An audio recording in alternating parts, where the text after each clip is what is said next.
and welcome to this exclusive panel moderated by Identity in collaboration with Casamia and Porro at the Salone del Mobile.Milano. My name is Aneesha and I'm the editor of Identity as well as the moderator for this discussion. This session is on striking a balance when modularity meets hyper-personalization. In an era where individuality and adaptability define contemporary living, how can modularity and hyperpersonalization shape the future of interiors and architecture? We have an amazing panel today. Please introduce yourself and tell us a little bit about your practice. Shall I start? I'm Sawsan Haber. I'm the founder and creative director of Dipiugi Interior Design Studio. We are established in Dubai since 2003, and we work into luxury projects, mansions, residential, commercial, and different kind of projects. Hi, good morning. My name is Jonathan Ashmore. I'm the founding principal of a practice called ANARCHITECT. We're both architects and interior designers. We have been in the UAE and Dubai for 16 years, established 11 years ago as a practice, and we have a London studio and also we have a Belgrade. Our focus is really about sort of projects that are very contextually driven, modernist projects, but we also have very much this holistic approach to both architecture and interiors that informs each of our projects across residential, hospitality and wellness. Good morning, I'm Maria Porro. I'm not founder, but I'm fourth generation of the Porro family, which is an Italian brand founded back in 1925. So this year we turn 100. But we are always on the forefront, even if our values are rooted back in the past. We believe in an industry which is also a culture of design, creating a modular system that we prefer to call architectural system, thinking in a way that furniture can really shape the architecture instead of occupying space. Our research is about balancing the value that comes from the past, rooted in our DNA, with the constant research. Hi, I'm Noora Awar. I'm the co-founder and creative director of Studio D04. We're an architectural practice in Dubai. We started in 2014. We also venture into interior design and product design as a holistic approach, I would say. So we're a multidisciplinary studio that tackle cultural challenges and how we could incorporate historical references, cultural references into our projects in different ways at different scales. Hi, I'm Iman Abuljadayel. I'm the founder of In Detail Design Center. I founded our studio in 2009, and then my sister Dalal joined me, and we really expanded into all disciplines of designs. We specialize in luxury design, and we do all sorts of design services from the beginning to supervision, overlooking all the projects processes to turnkey projects. All right. So we'll start a little bit talking about modularity in design, and then we'll merge it with hyperpersonalization. Now, let's start with you, Iman. How does modularity redefine the way you design and how a user experiences a space? Well, I think modularity is more of, in our studio, the way we use modularity is more about the rhythm rather than having just ready-made pieces into our spaces. And it gave us a lot of, for us, I believe, it gives us a lot of flexibility, and it manages the client's perception or expectations of what that's going to be delivered. We work a lot with bespoke pieces, but modularity gave us this canvas to start layering and working with individuality in the spaces. So modularity, I think gave us a very big opportunity to go and play and work with different designs, but with a fixed shape. Noora, how do you guys view? I think for us, modularity is not even just in items, it's also in how we design spaces. because we come from a culture of multi-generational, so how can modularity start interjecting with that kind of use? So it's a modular system that shifts with use, that grows with use, that becomes adaptable with use. So that's how our studio looks at modularity. How can we put the constraints but not limit it too much that it doesn't become personal to the client? Maria, you come from the other side of, more from the brand side of things. So how is the process for Porro changed with time? You know, when my father joined the company, he's graduated in architecture. I'm talking back in the 80s. And that was the moment when modularity was really into the DNA of every single product. Because when you think as an architect, rhythm, balance, flexibility are all proportions are all aspects that become very, very important. So for us, modularity is the strongest tool, together with flexibility, that we can give to the architects and the clients that are working with us. So the modularity and the flexibility is within the project of the furniture since the very beginning. It's like composing a music. We try to give the right notes that give the flexibility to compose any song, but at the same time it's not just giving freedom and that's it. We always try to work within modularity to give the right notes that will always sound good together. So there's a consistency of the ingredients that we give as a product. Jonathan, can you give us some examples, recent examples perhaps, of how you've used modularity? What's the difference between any previous projects you've had? I think with modularity, has been mentioned all the members of the panel, it's about the framework, and to be honest, having a framework or a constant actually fuels creativity.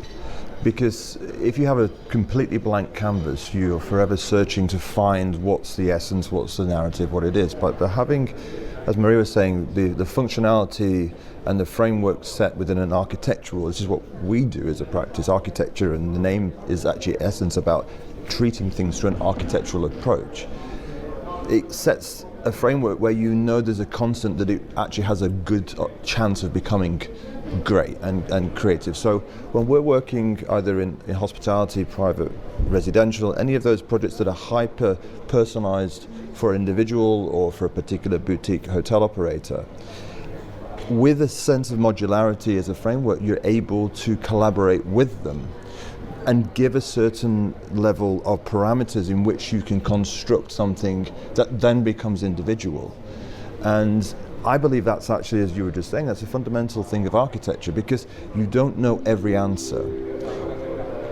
But by having something that you can work with in a way has that idea of future innovation, future ideas, flexibility that the client can also contribute to after you've handed the keys and handed the project over. And I believe that's one of the most important things about where furniture, objects, design, architecture, interiors, it's this idea that it doesn't stop when you hand over, it starts. And that's where relationships are built also with brands. Sawsan, why don't you tell us how important are brands when you are designing a home for a client? And how does it, do they really look into the brand's DNA when they're trying to describe the brand's lives, the lifestyle that they have? Well, working with clients, with different clients from different nationalities, because as you know, UAE is it's a multicultural country where you have clients from all over the world, and each client has its own history and culture and lifestyle and way of living.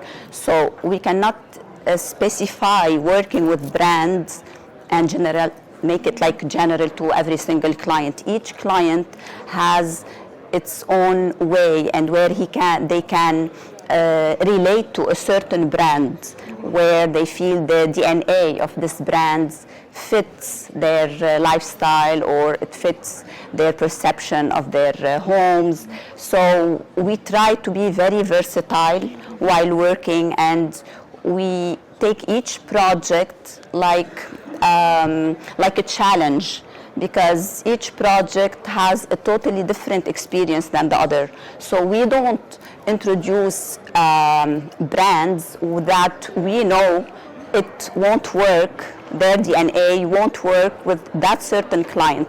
Because, for example, we had clients from Eastern Europe and clients from Russia, but also we had a lot of local UAE national clients, as well as Indian clients. So each one has a totally different approach, and we try to take the style and the look and feel they are looking for, and propose the right brands. And since everyone was talking about modularity, long time ago, modularity was like, it wasn't into the luxury. It was more into commercial homes or budget-friendly houses. But these days, that perception totally changed with the new generation, with the Gen Z generation, with all the new, let's say, young millionaires.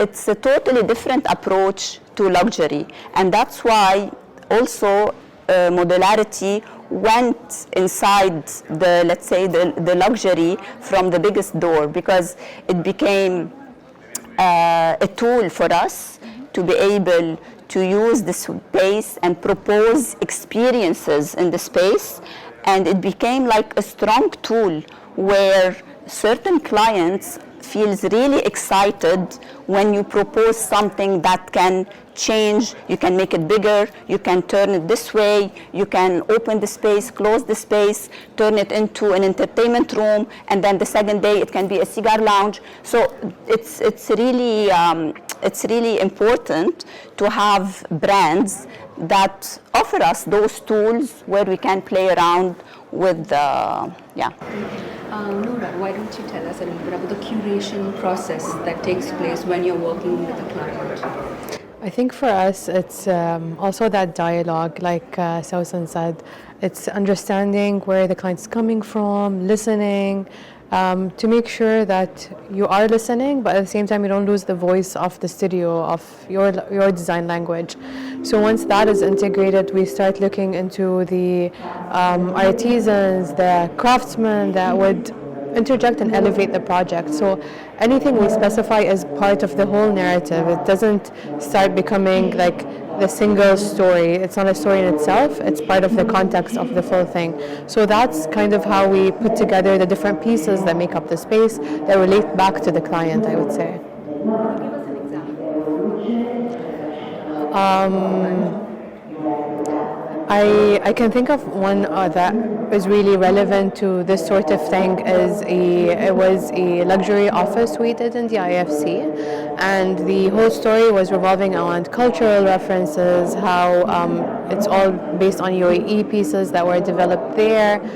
We worked with craftsmen that like they casted sand on site to do like special walls. So we curated some pieces from Khal Shafar, like designers that are based in the UAE that start speaking luxury, and combining them with international designers like Carl Hansen chair.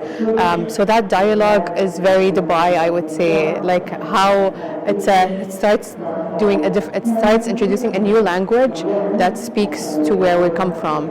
So that's the type of projects that we like to do, and the type of pieces we like to put together that to create that story.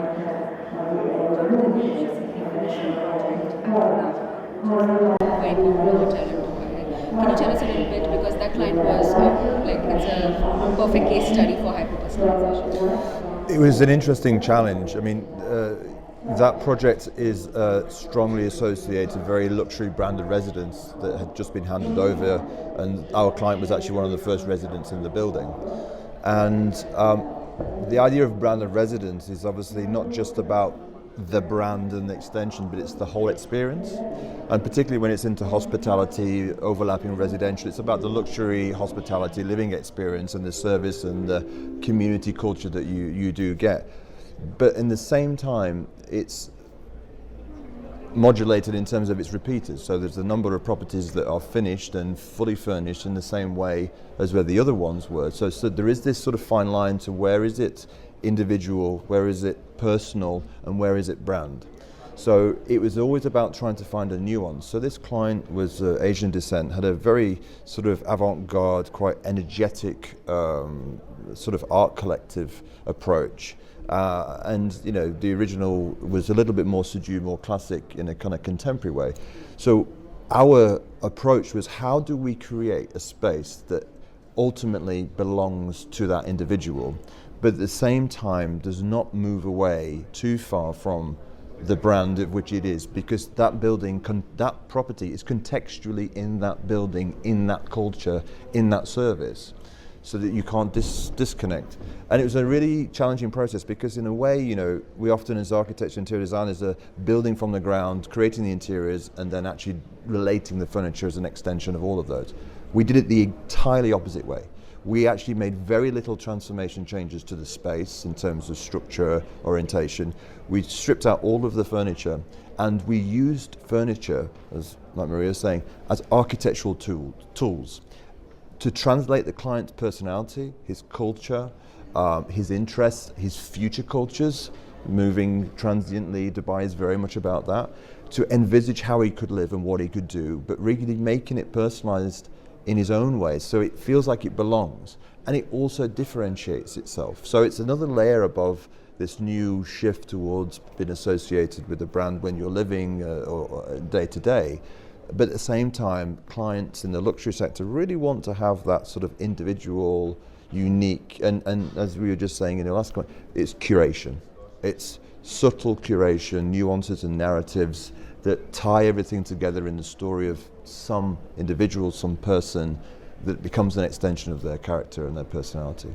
Iman, could you tell us about one of your projects in Saudi Arabia that you've worked on, where the putting things together required a little bit more extra effort than? Well, there is one of the homes that we're actually delivering right now, and like halfway through the story, we found out that the client's grandfather was a sailorman from Jeddah, and the house was in Riyadh, in the middle of the desert. So we wanted to leave those references in the house subtly, in a way that they always make them remember their own story. And that's actually, like, before coming to Milan, I had a gift from that client, because house were finishing, and that's what she actually wrote on the card. She said, "Thank you for making our story more beautiful." So I think it's about storytelling. Design becomes, we shift into storytelling, and we want them to invest in pieces and having a story for each piece they have and how it was created. So the way we did it is like having creating patterns and layering the space with symbols and like fabrics and from furniture, really nice furniture places. The way we work, we like dealing with furniture suppliers who offer us basic modules with really detailing into the finishing and fabrics, and the flexibility into having different sizes, so we can achieve this story into the client's houses. So it ended up with having modern house with nice fish scales detailing on the curtains. We have mother of pearl stool in the entrance, and that, I think, having that message from the client, I think we achieved this creation, or how do you call it, like the mixture of having modular and like having personalization into the space. Maria, from the brand side of things, there's always a story behind every piece. Can you talk about one of the pieces that's the closest to your heart, or something that has a really good story that has resonated a lot? Well, I tell you two stories. One about a table, and then one about the modular system. So, the Ferro table is one of our most iconic table, and still in production after more than 25 years, I think. And this is designed by Piero Lissoni. Piero was in the airplane, looking out of the window, and he saw the shape of the wing, which is a bent, curved metal sheet. And he thought, well, that's an interesting shape, an interesting material. And he did a sketch before taking off. Then he landed. At that time, no smartphone. So he went to my father with the sketch, saying, I have an idea. In 24 hours, the company made a prototype. And that was the table. But every time prototypes come to my house, I was a teenager at that time.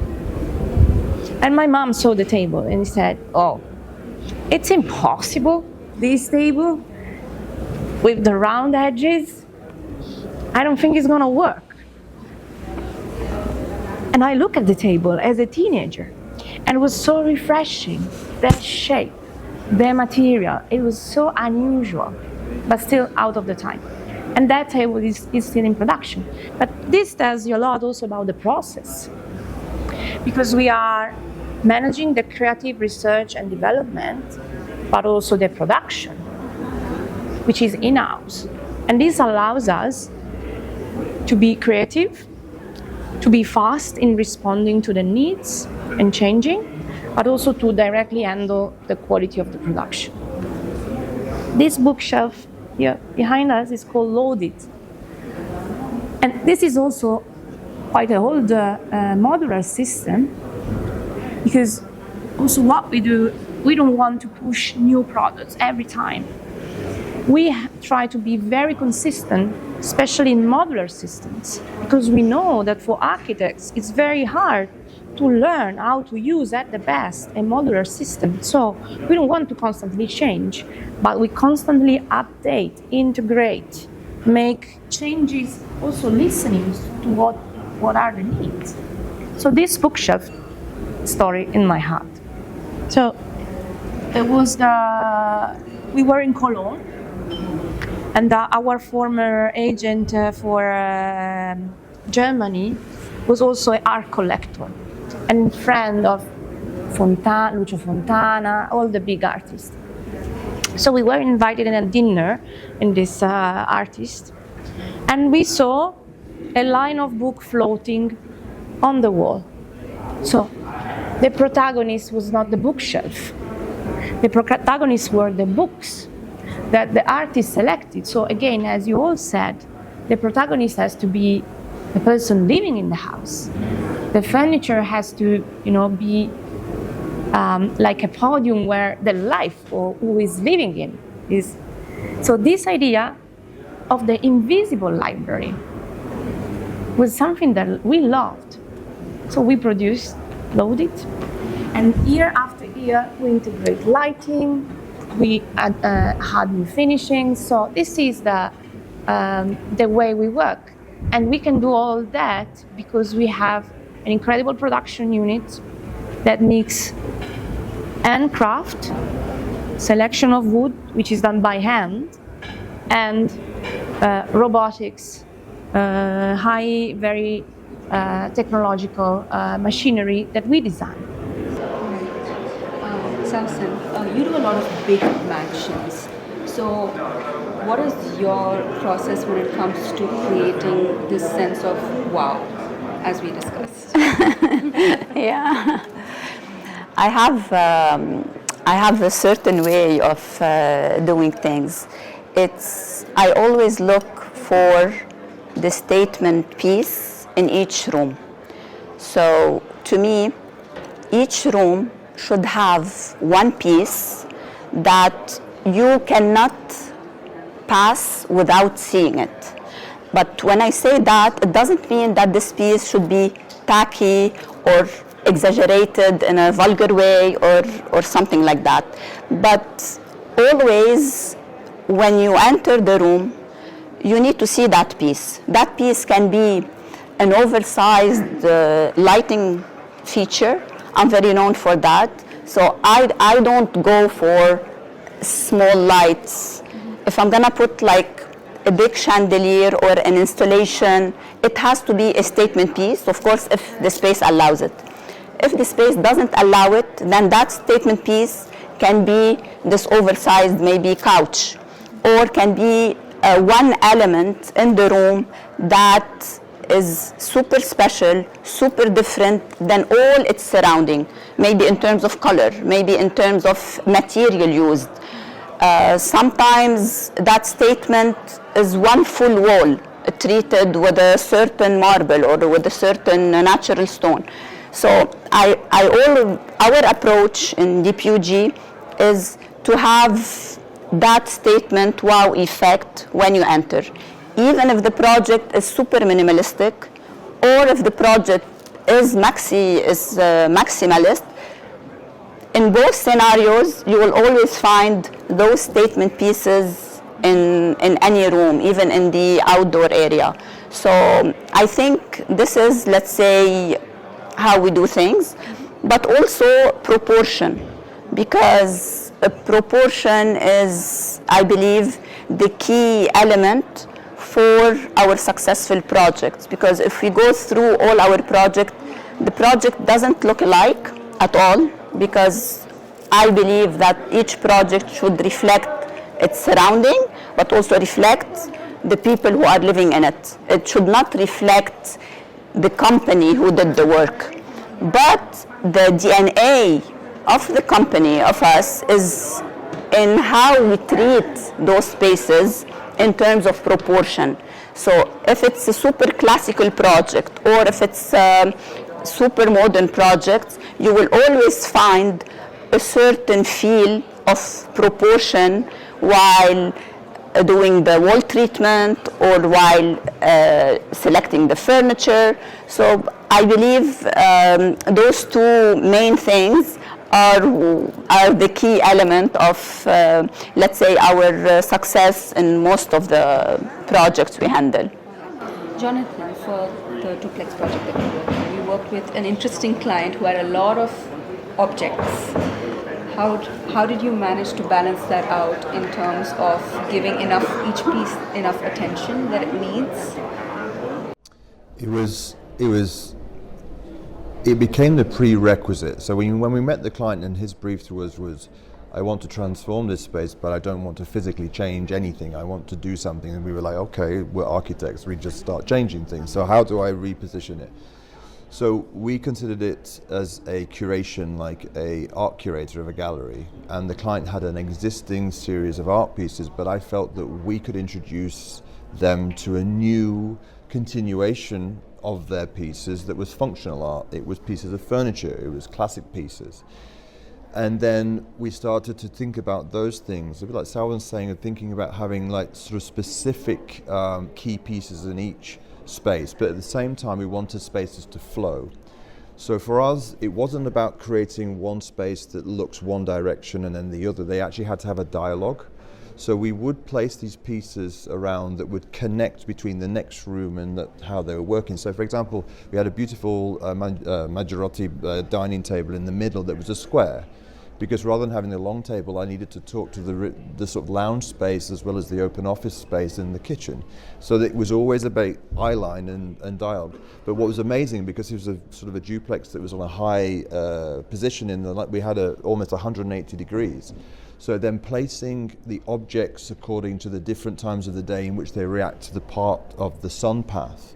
And obviously in the UAE, the sun path is relatively constant through summer, winter. So it's amazing. And I was talking with our clients yesterday, and another project we're doing, is actually I want the project to also tell you the time without having to look at your watch. So you know when that object is suddenly out there, or it's a bright day. And I think this idea of playing and taking the character and the nuance, and you said it's, as architects and designers, you have a rationale, you have a functionality, you have a modularity, you have a process. we are in a certain style contextually and modern what we do, but what it is about creating something that follows that narrative for that client, for that context, that does give it the personalization, but at the same time allows that client to feel that they were part of that process and it belongs to them. Yeah. Gotcha. Noora, in terms of customization versus efficiency, what does Studio D04 tend to gravitate towards, considering that you do work with a lot of Emirati clients as well? Yeah, so in residential, you have this tendency that a lot of people have preconception that personalization will make this special. I need something bespoke, but we started educating them that some of the modular systems, some customization and finishes, not necessarily the whole item is bespoke, speaks much larger in the space. So what we do efficiently is, since even when we do interior design, we are architects as well. So how it feeds into the space, is it meeting the function that it's used? Is it a multifunctional space? Is this sofa sometimes a lounge, sometimes a reception? So curating the function relating back to the items is very important to us. So having like items that serve not only one purpose, having limitations in the sizes of the spaces, and how are we using it in 2 ways or in 3 ways? Is it different when I'm having guests? Is it differently used when I'm here with my kids? So having these spaces, not just spaces being adaptable, having pieces that are adaptable is very important to us, because as we go on, we notice that for example, the land sizes are shrinking. Are we being sustainable with the use of the spaces? How are we just building more area for abundance? Is that what luxury is right now? So we try to educate them with limiting the sizes and educating them that it's not about size anymore, it's about what you're putting in them, how you're using the space in different ways, adaptability. We start having the dialogue of what does it mean to be sustainable but still luxurious? So how are we starting that conversation? Because usually sustainable is very close to commercial materiality that doesn't necessarily read luxury. How are we changing the word sustainable into longevity, as something that stays longer, generational, stays for our kids, adaptable, something that doesn't... Yeah, timeless pieces. Like you were mentioning. Exactly. Something that was interesting for you as a teenager and still is interesting today to your kids as well. So I think that is very important to us, having something timeless that could go on generation-wise. Iman, the Saudi market is very interesting to us, and it's a rapidly growing market. How have things changed when it comes to personalization, customization, or actually depending on a brand who can provide more or less the same solution? Yeah, like I said, customization doesn't necessarily have to be something created from scratch every single time. Like, yeah, sometimes we do have to create a piece that is one of a kind, but in like lifestyle and having furniture, it's a lot of what's happening in Saudi. You know, in Saudi, our culture is very, very important, like anywhere in the world. But like, I mean, it's new to the world. So I think a big part of what we're doing is merging this Italian master's craftsmanship with our Saudi culture, and how to integrate our lifestyles. Like in Saudi and maybe in the Emirates, we have spaces that are used as diwaniyas. Maybe you don't have this in Europe, and that was a bit challenging when we first started. We always had Diwaniyas furniture 100% customized in Saudi, or even in Italy, but it's like we would like send them shop drawings that they never did before for the sizes and the lifestyles, and how like in Saudi it's very, very particular where the guest would sit in that room, and where would the household, the person who's inviting people need to sit, and how would he walk in the space and the circulation. It is very, very specific and has a lot of etiquette into it.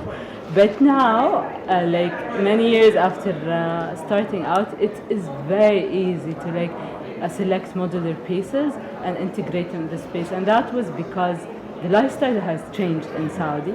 Although we still use the same spaces, but they're like more open to change and modern ways of living. And even I think the European market understood what the Saudi people want, and they're always also having more adaptable pieces that is extendable and that would integrate like a coffee table for our Saudi coffee and all of that. So I think it's quite very, very interesting. And the way now we're designing spaces, we keep this in mind. We are more having timeless pieces that they would use and don't feel that it was just trendy. And that was, I think, the problem with modular pieces before.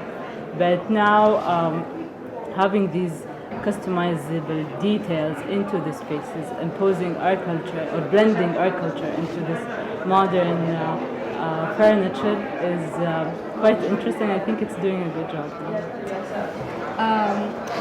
Maria, I have a question for you regarding collaboration with artists. How do you collaborate with artisans, and what are some of the decisions that take place? Like, for example, you work with Piero Lassoni for the Ferro table. So how does that process work in terms of collaboration from the brand side? It's all about people. Which is the So, yeah, in Porro, but this is real. It's all about human connections. We like to work with people we like to work with. And we work with designers from all around the world because we learn through them traditions, techniques. From Japan, you learn something. From France, you learn something. From Germany, you can learn something. And I'm looking forward to learn something from your countries. A lot of things. And it's always an exchange. So we never work receiving a finalized 3D rendering. We start discussing with a white paper and a pencil. And this is how we work. Sometimes ideas come from random objects. Like, you know, we design also all the hinges, all the technical parts, we design in-house. So my family, we love climbing.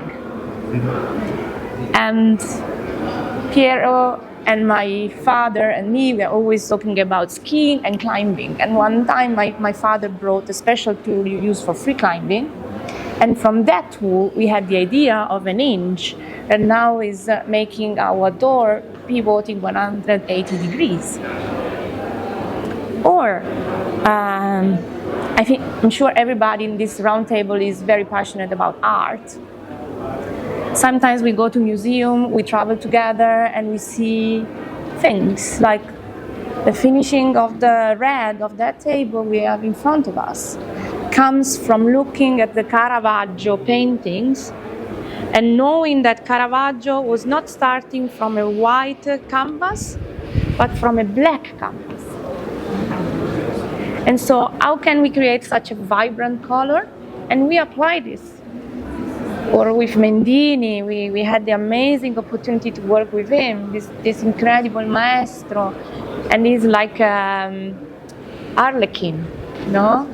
Also in the approach on design. So it's incredible how much you learn during the creative process. And for us, it's always a great pleasure. And the designers we work with, they come in the factory, they come to the supplier, we test materials together, and the project change. And then, and with modular system, the project constantly change. And this is also very, very interesting. Why don't you guys tell us, since we ended on the topic of collaboration, your ultimate dream collaboration, just to leave us with a bit of inspiration to end. Let's start with I will not say it's a dream collaboration, but something you want to manifest. Yes, but I always like to manifest having a signature element that is designed by me but produced with the big brands like abroad. So this one is like, I think it was always in my mind. It's a dream that is coming true soon because we have some like talks and negotiations. So this is amazing. But I do believe in collaborations because since I've started personally in Dubai, most of my work and the fame that I have reached and achieved, it was through collaborations with brands, through collaboration with certain people, with certain artists, because I believe this community of designers and this community of artists and of producers and manufacturers, like each one adds something to the other. You know, I add something, they add something, and then at the end of the day, it's a win-win situation for everyone. So I truly believe in each collaboration I have done and aiming for much more. I think collaboration, as we've just mentioned, it's actually the backbone of much success. I mean, you bring artisanal craftsmanship and material knowledge and often lineage of heritage through someone, along with sort of a new, fresh idea and a new perspective. So for us, we're always looking at opportunities to further educate and further understand our own work and then how we collaborate. So for example, you know, taking ourselves out of our comfort zone, you know, working within the sort of nautical yacht sort of idea, looking at things, working also with artists. We do a lot of art, architecture installations. We're very obsessed about how light and natural light affect. So we created a sort of a bit of a research program through our installations at various different design weeks or opportunities. And it's something I want to continue because it's like continuing an education, but also with our studio, it becomes something that we challenge, test, prototype in design, and then it becomes part of a project eventually. We don't know where it's going to go. And that's that collaboration, because that moment, that person that you met looks at a painting, speaks about something over dinner, and you're like, I need to go and write that down. And that's what it is. And I think collaboration is essential in the creative design process because it's not a singularity, it's a multiplicity and a duality as well. I totally agree. And we didn't mention one part of the job, which is the people who are actually distributing you on the country, like for us, Casamia. And I think these collaborations are very important because they assure that the quality of what you design, develop, and produce is delivered in the right way. So there's a service which is super important in order to also educate clients, let them understand the quality of what's behind. Dream collaboration? I think it would be very interesting for us because like the passion of our study, I would say, is we're curating the language of what is Emirati architecture, what is Emirati design. It would be amazing to have that interjection into, for example, this framework we're in Italy now. So we want the same as, you know how like in Dubai we get Italian architecture, we get Italian furniture in our space. It would be nice to have the opposite dialogue of collaboration, of getting someone seeing something in the UAE or in Saudi and getting that into this dialogue, kind of creating a very like high-end conversation and dialogue between different cities, but not in a typical commercial way, like in a very culturally rooted, interesting conversations, very deep story pieces that would start becoming cross-cultural and interesting. Because not all of us travel around a lot now, and it's different than, it's not a copy-paste thing anymore. So how do we interject that language into kind of this atmosphere is something that we are really interested in. Well, like I agree with everyone, with everything that was said, but like yes, I totally agree. It's like for us from this region, we feel that we are on the stage right now, and we are very much responsible of how would we reflect our culture and country. And we find people from all around the world are very, very interested in what we do. And like now when I come to Italy, like I've been coming to Italy all my life, but now people are asking me to get Saudi coffee with me and like and dates with me. So people, like this is the core human interaction, is like we love each other's diversity and we love learning more about new culture. So I think collaboration is like, it makes us learn how to listen deeply and to do this fusion into the whatever collaborative project there is. So One word. The one word, the global collaboration, exactly. Thank you so much for your time. I know it's a very busy time at Salone. I really appreciate all of you making time for this panel. Thank you for having us. Of course. Thank you. Thank you, Aneesha.